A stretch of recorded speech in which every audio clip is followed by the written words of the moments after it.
ऐसे में जब वक्फ को लेकर चर्चाएं चल रही थी जेपीसी में, उस दौरान एडवोकेट विष्णु शंकर जैन की तरफ से भी कुछ सुझाव जो हैं वो दिए गए थे, लेकिन उनकी कुछ आपत्तियां हैं केंद्र सरकार के इस नए बिल को।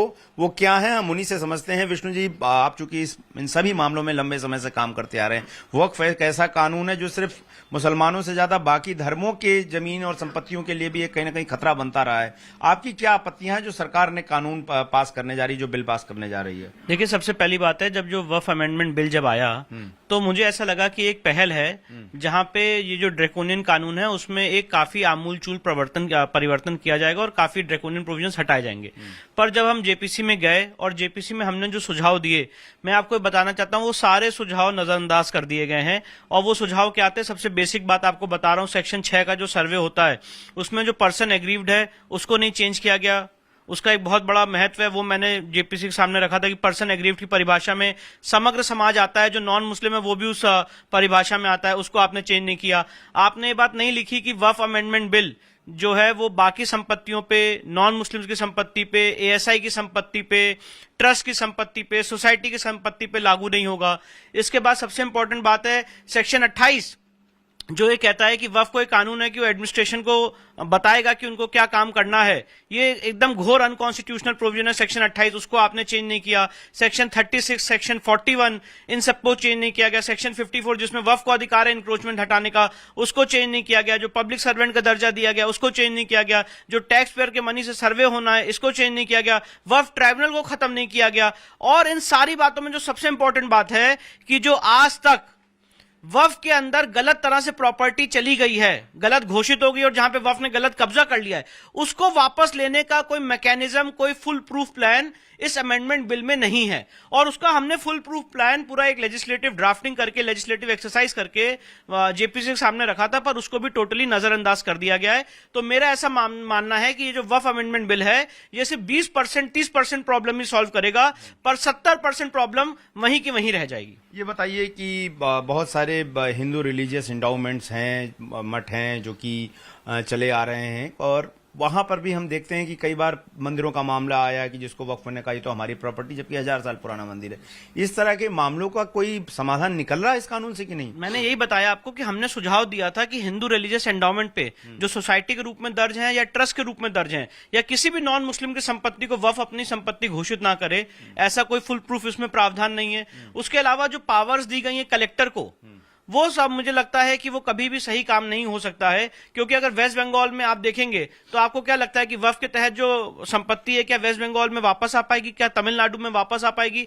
तो इसके लिए हमने नेशनल लेवल पे वक्फ डिस्प्यूट रेजोल्यूशन कमीशन का गठन किया था, जिसको 5 जोन में डिवाइड किया था और सुप्रीम कोर्ट के रिटायर्ड जज से उसको हेड करने की बात कही थी। और ये कहा था कि फुल प्रूफ मैनर में 5 साल के अंदर जितनी संपत्ति गलत घोषित हुई है वो वापस आए। मैं एक सवाल पूछना चाहता हूं कि आज इस देश में एक माहौल है पॉल्यूशन के खिलाफ और एनजीटी कॉन्स्टिट्यूट की गई है, और एनजीटी के गठन के बाद जहां जहां पॉल्यूशन की एक्टिविटीज मिल रही है, जहां जहां एनवायरमेंट के साथ आपको विरोध मिल रहा है, उसका बहुत त्वरित माध्यम से एनजीटी में वहां पे न्याय किया जा रहा है और न्याय प्रणाली पूरी बनी हुई है। पर ऐसा कोई मैकेनिज्म, हम सब लोग जानते हैं कि वक्फ में गलत ढंग से 8 लाख एकड़, कोई कहता है 12 लाख एकड़ संपत्ति चली गई है। जो संपत्ति चली गई है जिसमें वक्फ ने गलत रूप से कब्जा कर लिया है, गलत रूप से घोषित करके, वो संपत्ति वापस कैसे आएगी, इसका कोई प्लान, कोई मैकेनिज्म इस अमेंडमेंट बिल में नहीं है। सिर्फ इस अमेंडमेंट बिल में कुछ ड्रैकोनियन प्रोविजंस को खत्म किया है, बात मैं मानता हूं, पर बहुत सारे ड्रैकोनियन प्रोविजंस अभी भी स्टैट्यूट बुक्स में रह जाएंगे और ये पूरी जो एक्सरसाइज है ये एक फ्यूटाइल एक्सरसाइज बन के रह जाएगी। हमने देखा है कि बहुत सारी ऐसी प्रॉपर्टीज हैं, अगर हम संभल का उदाहरण लें, कुछ झगड़े इस तरह से आते हैं जहां पर मुस्लिम ये कहता है कि संपत्ति हमारी है, और दरअसल चूंकि उसके पुराने स्ट्रक्चर की वजह से वो एसआई का मॉन्यूमेंट भी होता है। संरक्षित स्मारकों को लेकर भी कई जगहों पर झगड़ा नजर आता है और वहां पर विवाद है, जबकि संरक्षित स्मारक राष्ट्र की संपत्ति है और वहां पर सभी के लिए एंट्री होनी चाहिए। इस तरह के विवाद भी देखने आते हैं, क्या उसको लेकर भी कोई टैकल किया गया? क्योंकि एक बड़े लंबे समय बाद एक कानून आ रहा है, तो जाहिर तौर पर उन पुरानी समस्याओं को क्या वो खत्म कर रहा है? देखिए, हमने यही कहा कि उन समस्याओं को भी ये खत्म नहीं कर रहा है। श्री कृष्ण जन्मभूमि का केस हो, वो एएसआई प्रोटेक्टेड मॉन्यूमेंट है। संभल की जो तथाकथित मस्जिद एलएच मॉस्क है, डिस्प्यूटेड स्ट्रक्चर है, वो भी एक तथाकथित जो मॉन्यूमेंट है वो वफ संपत्ति कह रहे हैं, पर वो एएसआई प्रोटेक्टेड एरिया है। तो ऐसे कुतुब मीनार का जो पूरा परिसर है वो एएसआई प्रोटेक्टेड एरिया है। तो ऐसे बहुत सारे एरियाज हैं जो एएसआई के अधीन आते हैं, उसको वफ ने भी अपनी संपत्ति घोषित कर रखा है। ताजमहल को भी वफ ने अपनी संपत्ति घोषित कर रखा है। तो सवाल ये है, ये जो उनको घोषणा की पावर दी गई है और ये जो सर्वे की पावर दी गई है सेक्शन 4, 5 और 6 में, उसमें हमने आमूल चूल परिवर्तन लेजिस्लेटिव ड्राफ्टिंग के माध्यम से जेपीसी के समक्ष रखे थे और हमने ये कहा था कि अगर सर्वे के दौरान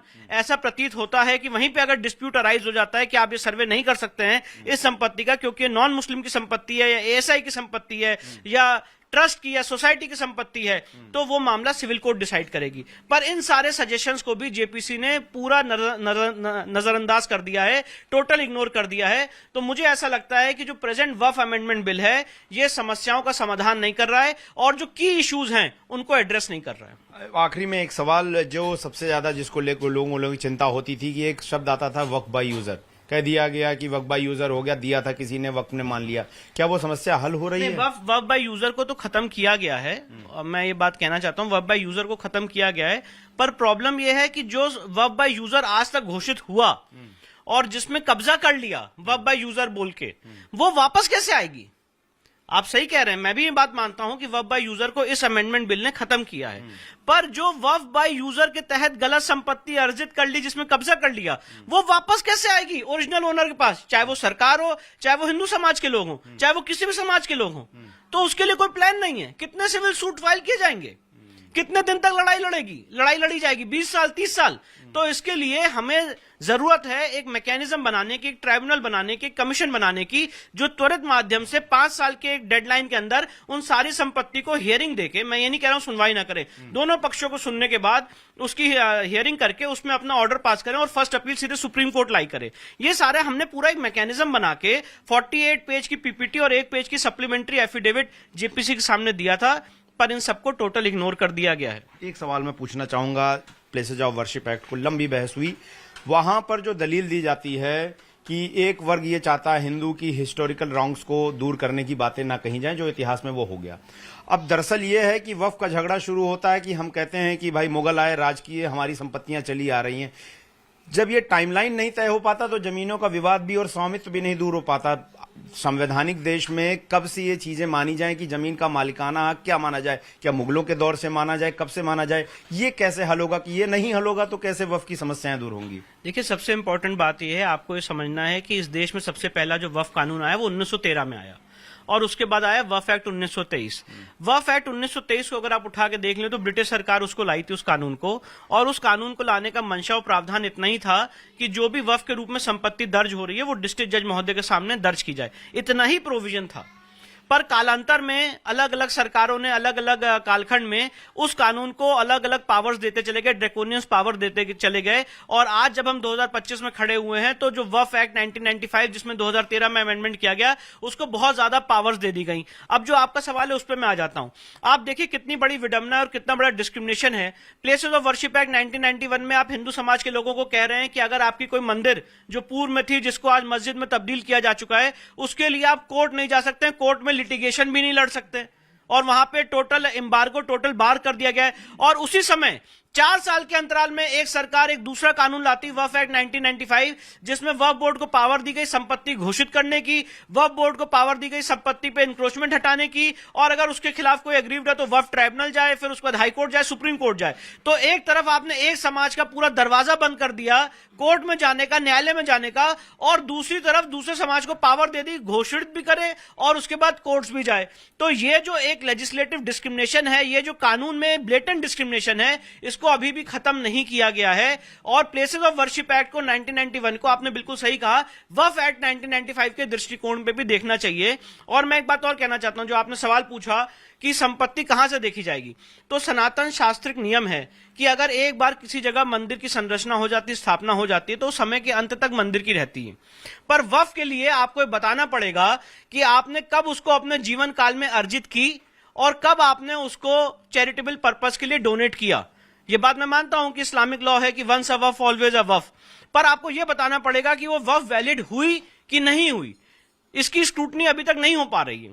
और जो गलत घोषित हो गई है इतने सालों में उसकी कभी कोई कैसे वो प्रॉपर्टी वापस आएगी इसका कोई मैकेनिज्म नहीं है। तो ये काफी की पॉइंट्स हैं, मुझे लगता है इस पे काफी विस्तृत रूप से देश में चर्चा होनी चाहिए। आखिरी में बस एक सवाल छोटे में, बतौर सुप्रीम कोर्ट के वकील, कानून के जानकार, एडवोकेट विष्णु शंकर जैन, इस नए वक्फ संशोधन कानून को 10 में से कितने नंबर देते हैं? कहां तक ये सफल रहा है अपने उद्देश्यों की पूर्ति में? मेरे हिसाब से 10 में मैं इसको 2 नंबर देता हूं। और अभी काफी काम ऐसा है जो मैंने आपके सामने गिनाया जो अभी बाकी रह जाता है, जो समस्याओं को एड्रेस नहीं कर रहा है, और उस पर एड्रेस करना जरूरी है। देखिए, जब ये जेपीसी की पूरी एक्सरसाइज शुरू हुई थी तब मैंने भी ये ट्वीट किया था और मैंने भी ये माना था कि हाँ, ये एक्सरसाइज एक पॉजिटिव दिशा में है और जब ये अमेंडमेंट की एक्सरसाइज की जाएगी तो ये इस प्रॉब्लम को सॉल्व करेगी। पर जब हम जेपीसी में गए, प्रेजेंटेशन दी, और आज जब हम देख रहे हैं जेपीसी की जो पूरी रिपोर्ट है, तो काफी चीजों को, काफी क्या मतलब 80% चीजों को इग्नोर किया जा चुका है। और मैं एक बात और बताना चाहता हूं, ये हमारा जो पूरा उद्देश्य है कानून लाने का वो 2 है। आप देखेंगे इस देश में डिबेट हो रही है, एक वर्ग ये कह रहा है कि वक्फ एक्ट 1995 को पूर्णतः रिपील कर दिया जाए, दूसरा वर्ग है जो कह रहा है कि थोड़े इसमें अमेंडमेंट किए जाए। हमारा, आप चाहे दोनों को कैसे भी, किसी भी दृष्टिकोण से देख लें, अगर आप वक्फ एक्ट 1995 को पूर्णतः रिपील भी करते हैं तब भी आपको एक कानून लाना पड़ेगा जिससे आप वक्फ जो दर्ज हो रही है उस पर सरकार का चेक रहे, जो ब्रिटिश गवर्नमेंट का एक क्या कहते हैं, जो उनका एक विजन था वक्फ एक्ट 1923 के माध्यम से, क्योंकि वक्फ को आप एकदम अनचेक नहीं छोड़ सकते हैं, तो वो कानून आना ही आना पड़ेगा। दूसरी बात, जो वक्फ में संपत्ति चली गई है वो वापस कैसे आएगी, इसके लिए भी कानून आना पड़ेगा। तो चाहे कान को ऐसे पकड़े चाहे घुमा के पकड़े, हमने ये कहा कि जब ये लेजिस्लेटिव ड्राफ्टिंग हो रही है और ये पूरी जेपीसी की एक्सरसाइज हो रही है, तो जितने ड्रैकोनियन प्रोविजंस थे उसको हमने रिप ऑफ कर दिया, उसको हमने रिपील कर दिया अपने सजेशंस में, और साथ ही साथ वक्फ एक्ट 1923 जो ओरिजिनल प्रोविजन था उसको वापस दृष्टिकोण देने की हमने पूरी कोशिश की, और साथ ही साथ जो प्रॉपर्टी चली गई उसको वापस लाने की हमने बात कही। तो मुझे लगा ये एक ज्यादा सुपीरियर इंटेलेक्चुअल एक्सरसाइज है रादर देन टोटल रिपील। पर दोनों चीजें, दोनों ये काम दोनों माध्यम से हो सकता है। देश में जो एक डिमांड चल रही है कि वक्फ एक्ट को टोटल रिपील किया जाए, वो डिमांड भी सही है, पर साथ ही साथ रिपील करने के बाद आपको वक्फ को क्या दर्जा देना पड़ेगा, वो कैसे दर्ज होगा, उसके लिए आपको प्रावधान बनाना पड़ेगा। जो प्रॉपर्टी चली गई है वो कैसे वापस आएगी, उसके लिए आपको प्रावधान बनाना ही पड़ेगा।